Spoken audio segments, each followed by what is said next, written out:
Okay. Now, we're going to be understanding further powerful propositions. As far as we learned till now, we learned about the Navakhanda Yoga Samadhi. We learned about Kundalini. But what exactly happens to your body when it goes to that high frequency? Swamiji said you become a light body. What exactly is this light body? We know about our physical body. You may have heard of your dream body and your sleep body. But what is this light body? That is what is the Divya Sharira, the divine body of you. So let us all listen from Swamiji now. Higher powerful cognitions on the science of Divya Sharira, on how to make your body as a light, eternal being existing. If you want to become extraordinary, you have to do extraordinary things.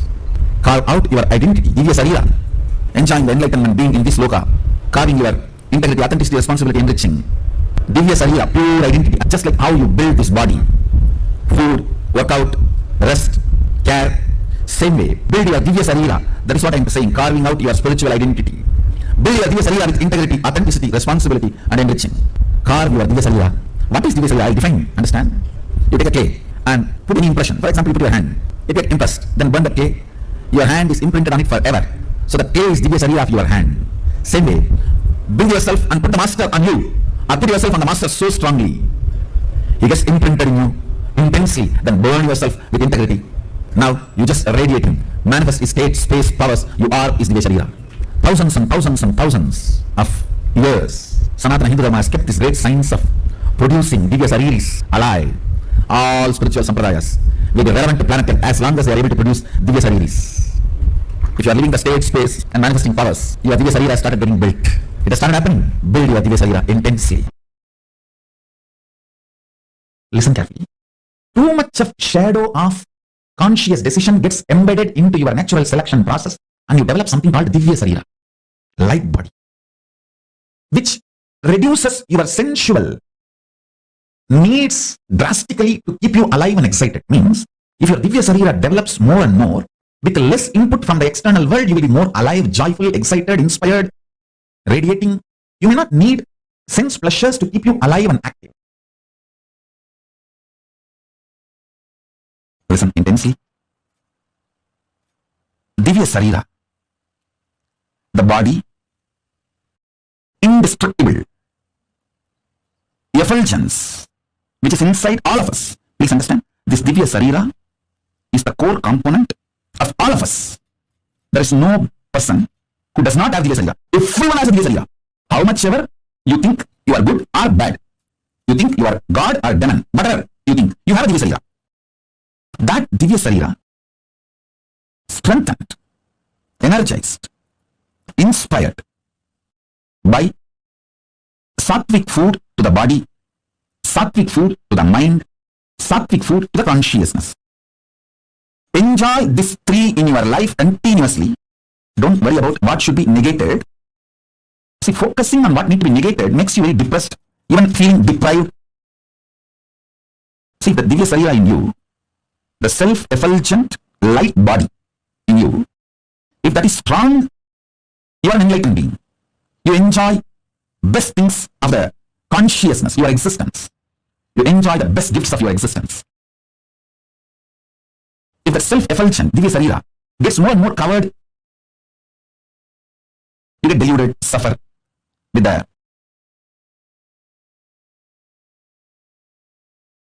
external world, delusion, whatnot, whatever. Now, I don't want to get into the negative side description. If you miss strengthening Divya Sarira, what happens? I don't want to waste time on that. I only wanted to describe how to strengthen the Divya Sarira. Self-effulgent, Swayam Prakasa, Sutta Sarira, Daiva Sarira. All of us have.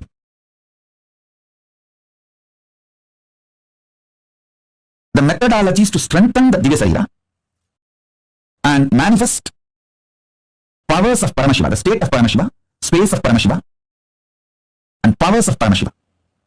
This truth is the message from Paramashiva directly to the whole humanity. Samadhi and feeling connection empowers your Divya Sarira. Empowering your Divya Sarira is the ultimate productivity of your happening in planet Earth. Your body, physical body, carries the consciousness I use new word called Divya Sarira. Consciousness wearing this body is Divya Sarira. The consciousness getting more and more empowered. When the consciousness gets empowered, you don't feel suffocated by physical body and its limitations. Listen. If you are Divya Sarira, the consciousness which is holding your body, if that is empowered, you don't feel suffocated, limited, reduced by your body. Please listen.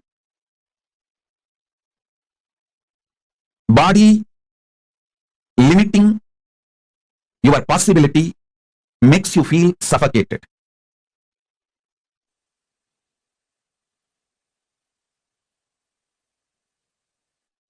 Not only the great powerful cognitions and understandings about the secrets of the cosmos, all spiritual practices are focused with the purpose of empowering your Divya Sarira. Listen, yesterday's satsang I gave you one truth. If you rest in Samadhi, you will see everything in your life is complementing your different aspects. The wealth you earn, or the money you spend, the relationships getting added in your life, or people leaving from your life, comforts and wealth, artha getting added or leaving, the higher values, understandings getting added to you, and middle class values leaving you. Everything, if you see, it just complements your expansion. If you get terrorized by your life, suffocated by your life without understanding, if you feel everything is chaos, everything is falling apart, due to your inner restlessness, you feel whole life is complication and incompletion. I tell you, nothing falls apart, everything falls in place. Nothing in life falls apart, everything in life falls in place. Whenever I sit in Samadhi and watch, I see clearly everything is so auspicious. Not only I see it, when I see life as auspicious, my Divya Sarira gets so empowered, it just manifests powers and miracles. Every time when I reveal the higher truths, it empowers your inner space. It empowers your very being. Empowering your Divya Sarira is the job I do day in and day out. If you have been a Divya Sariri, means the people who are sitting around me during the energy session, helping, guiding, all the participants to receive energy session, those people are only called as Divya Sariris. Or I can say they are getting trained to become Divya Sariris. Means, it's like when a sun is shining, if you keep 10 mirrors, all the 10 are properly focused on sun, towards sun, that whole area, the area between the 10 mirrors will shine, not only because of sun, the 10 reflections. So these Divya Sariris are like a mirror, they act like a mirror, so that the whole area intensely radiates energy. That is why people who come to have energy session, they literally enter my own physical body. Please understand. It's like me having an extended huge physical body. In that very intense energy field, they enter and have the energy session and go. If you have been a Divya Sariri, I can say at least, especially with the experience, intensely working on the body, not only you don't age, you grow younger. The growing younger happens when you become Divya Sariri. And the grace, joy, beauty starts radiating when you are Divya Sariri. Listen. You have two major components in you. One, superconsciousness. Another one, body, matter. Means chit and jata. Matter and consciousness.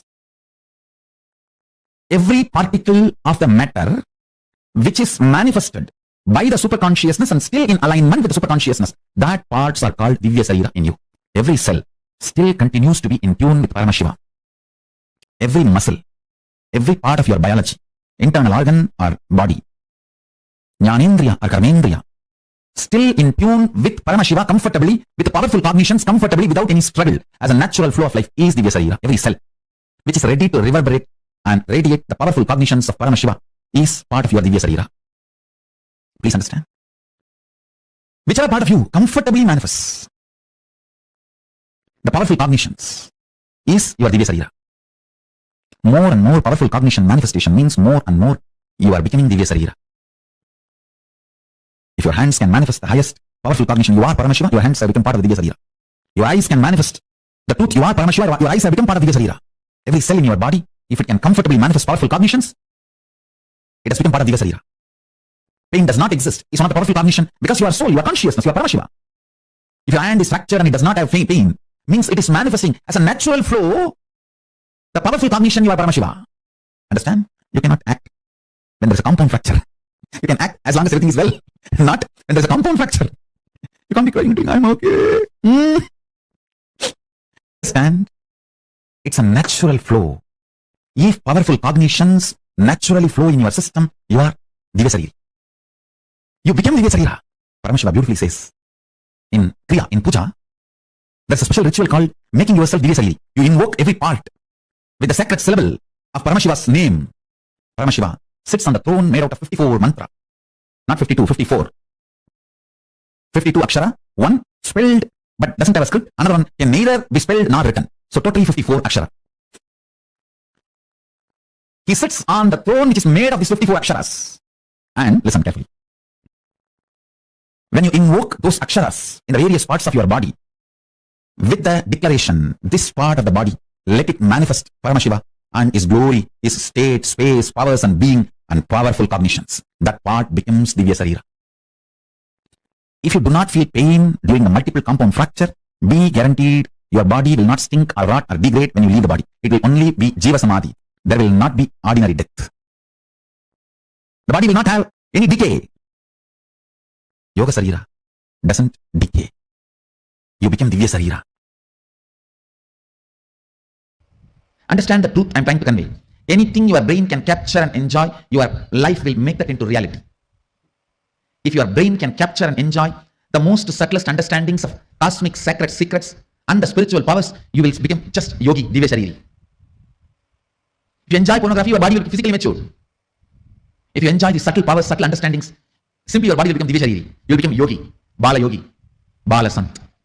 Bala Sant is a person whose brain captures all these highest conscious truths, subtle truths while you are young. The way your brain captures these great truths, simply your body starts manifesting it. You become yogi. You become a Divya Sariri. You become embodiment of Mahadeva. You become Bala Sant.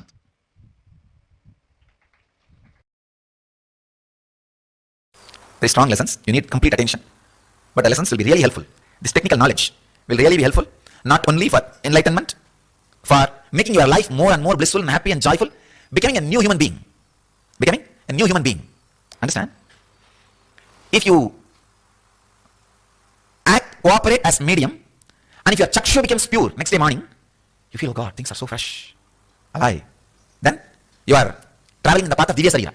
Mouth having a deep taste, not just the mouth, the deeper mouth. It's called annak in Tamil. We say the part which hangs inside your tongue, the deeper mouth, this area, that inside the throat, feeling intense sweetness or a very sweet smell being experienced in the nose. That is what is the perfume of Divya Sarira of the master. Understand?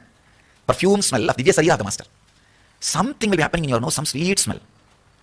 And any sound, even a small sound, you'll be able to hear with a deep sensitivity. These are the scales. I'm telling all the people who were mediums during the healing initiation. I'm telling all you guys, if you have any of this experience, you are traveling towards the path of Divya Sarira. Have courage, confidence, joy, jump into it and run. Flow with it. I'm talking about this so detailed way so that in future, people who are trying to become medium for these ghosts, the dead people, pretas, pichas, all of them should understand the difference between that medium and this medium. Medium word is loaded with a negative meaning. That is different and this is different. This is different. Here it is becoming Divya Sarira. There it is becoming more and more unconscious. Vivekananda gives an example. The black magic mediums, it's like throwing a big stone on the horse and stopping it. It will stop but it will never get up and get over. With a master, it's like holding the rope properly and stopping the horse. It will be termed, not killed. Terming the horse is different between killing the horse. So it's an important thing you need to understand. This is the second level, Paragaya Pravesha, astral travel. The third level, the Siddha who doesn't have body, entering into a dead body. Like a Mahavatar Baba, who doesn't have physical body. He may suddenly enter into some body to do some work, to bless people, to initiate. It happens. And same way, Siddhas who don't have body, entering into, first thing, Siddhas who don't have body, entering into a living body. Siddhas who don't have body, entering into a dead body. These are the next categories. Understand? 4 categories. I'll just give the essence. Person who is having the body, entering into the dead body. Person who is having the body, entering into living body. Person who does not have body, entering into living body. Person who does not have body, entering into dead body.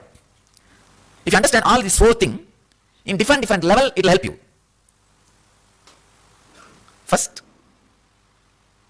if you understand the possibility, the Siddha can reflect, radiate himself in your body.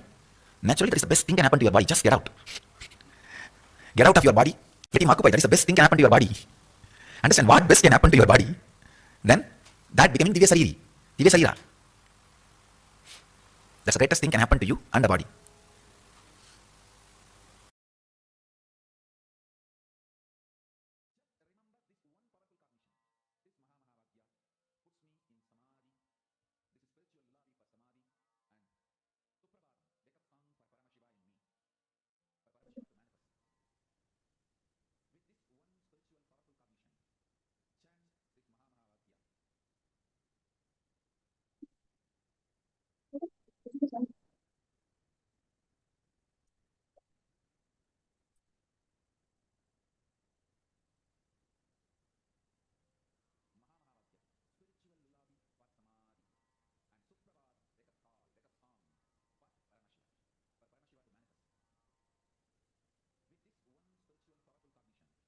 So there was such an amazing revelation of how Swamiji was explaining the science of Divya Shariri. Now let's go into making this Divya Shariri into our reality with this exercise. So everyone, please grab your pen and your paper. Now, what is Divya Sharira? I'm just going to highlight a few things from the session. See, Divya Sharira is you can take a clay and put any impression. For example, you put your hands, it gets impressed, then burn the clay. Your hand is imprinted on it forever. So that clay is the Divya Sharira of your hand. Same way, bring yourself and put the Guru on you, or put yourself on the Master so strongly, he gets imprinted in you intensely. Then burn yourself with integrity. Now you just radiate him, manifest his state, space, powers, and that's how you are a Divya Sharira. Next, so how are we going to apply Divya Sharira in our own daily life? How is this science going to empower us in our daily life? Consciousness wearing this body is Divya Sharira. So like for instance, when you go outside, you're wearing clothes so that you can get noticed, right? You wear the specific brands so that people will be able to see, oh, okay, this person has this particular type of status. But consciousness wearing this body is Divya Sharira. When that consciousness gets empowered, you don't feel suffocated by the physical body and its limitation. So how do you build your body? What is the secret science of it? Number one, sattvic food for the body. Eating sattvic food, high pranic food. Second, sattvic food for the mind, means the powerful cognitions. Then sattvic food to the consciousness. In all three, body, mind, and consciousness, the pure sattvic energy, sattvic lifestyle. That's why in the video, Swamiji has explained, Divya Sharira, the most important thing to manifest Divya Sharira is the Charyapada, the lifestyle. All of the lifestyle in which you are living currently right now has to align to the science of Divya Sharira, where you're continuously vibrating, reverberating in the highest form of energy. Now, how to become a Divya Sharira? Let's go into the exercise. The first thing we're going to be doing is you have two major components in you. One, superconsciousness. Another one, body matter, means chit and jada, matter and consciousness. Every particle of the matter which is manifested by the super consciousness and still in alignment with the super consciousness, those particles are called Divya Sharira in you. Let us now go into a 10-minute exercise. Pain does not exist. It's one of the most powerful cognitions because you are a soul, you are consciousness, you are Paramashiva. If your hand is fractured and it does not have pain, means it is manifesting as a natural flow, the powerful cognition that you are Paramashiva. Look into, internalize, whether are you becoming a Divya Sharira? Do you have pain? Do you have worry? Do you have fear? Do you feel hurt continuously by people? If these are the symptoms that is currently happening in your day-to-day life, just make a decision, a simple, powerful, ferocious declaration. Decide and declare you will become a Divya Sharira. Just take 10 minutes now and start internalizing. Internalize deeply in your life. Look into your life, whether it's health, wealth, relationship. Ask yourself, in health, do I have pain in my body? Do I perceive the pain? If so, where is it? Is it an emotional pain, a psychological pain, a physical pain? Then same thing. Whenever I'm in a relationship, does that relationship give me pain? Whether it's the immediate family members or the people outside like your friends, it doesn't matter as long as you are part of the relationship, co-creating, coexisting with them. Do those relationships bring you pain? Same way with worry, fear, and feeling hurt. It is a very powerful exercise. Just intensely sit with yourself and ferociously look into the blind spots that you have created in your life. In order for you to manifest the Divya Sharira, you first need to let go of the pain body. After many years of possessing your body, you should know your highest possibility is this, Paramashiva. So look into your life and make this exercise as your priority, because when you do this, you'll just see Paramashiva flowing into you, immediately healing all of these blind spots.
realization that the pain you are carrying throughout your whole life is worth it.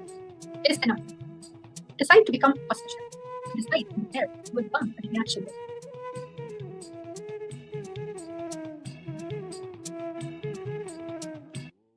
Now, let us all go into the next session. I hope all of you have written down all the things that has caused you pain, that has made you worried, and caused you fear, and finally made you feel more hurt.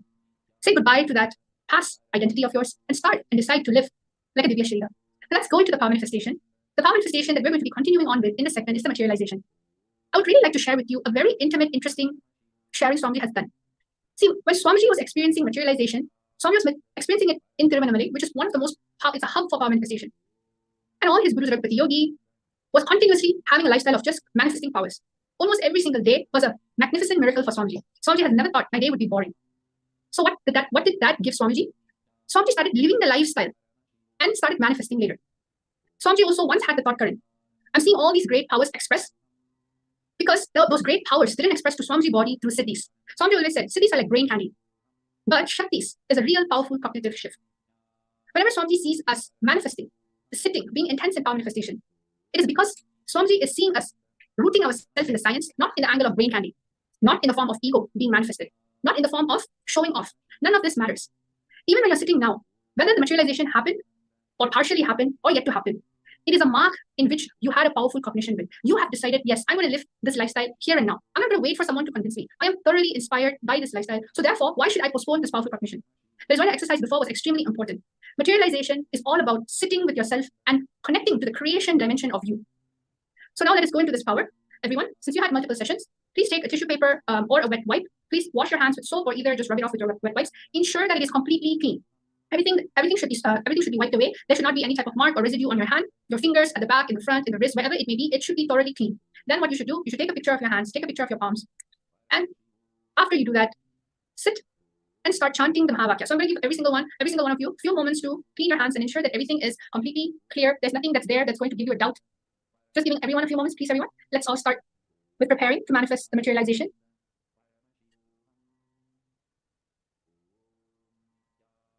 Yes. So now let us all sit with our head, neck, and spine in a straight line. We're going to be chanting the Mahavakya. Deep from your navel center. Just let go of all the pain, the worry, the fear, and hold on to the declaration that you are going to live this lifestyle. It does not matter what all I've been through in the past. What matters most is now and what I want to become. I am my intention to be. I am Paramashiva. When Paramashiva says, this is my possibility, let me also recognize that this is my possibility. I am not here for this brain candy. I'm here for Paramashiva. I am here for consciousness, the super consciousness inside of me. And I will not stop until it manifests. So let us all chant the Mahavakya. Om Nithyananda Paramashivoham. Om Nithyananda Paramashivoham. Om Nithyananda Paramashivoham. Now, just decide to sit with yourself and connect to Swamiji as an empty vessel. Just empty, completely, just your pure, innocent space. The original space that you are always in. No inner chatter, no self-doubt, just unclutching. Go into yourself, connect deeply with Paramashiva in the form of Swamiji, and just breathe in and breathe out deeply. Ensure when you're materializing, you can close your hands together and ensure that all the spaces are tightly closed. And just sit with yourself without opening your palms closed like this, your hands closed like this. Just sit with yourself. Sit with Swamiji. And just allow the whole process, the whole transformation of you becoming a Divya Sharira, holding on to the ultimate powerful cognition that you are Paramashiva, you are super consciousness.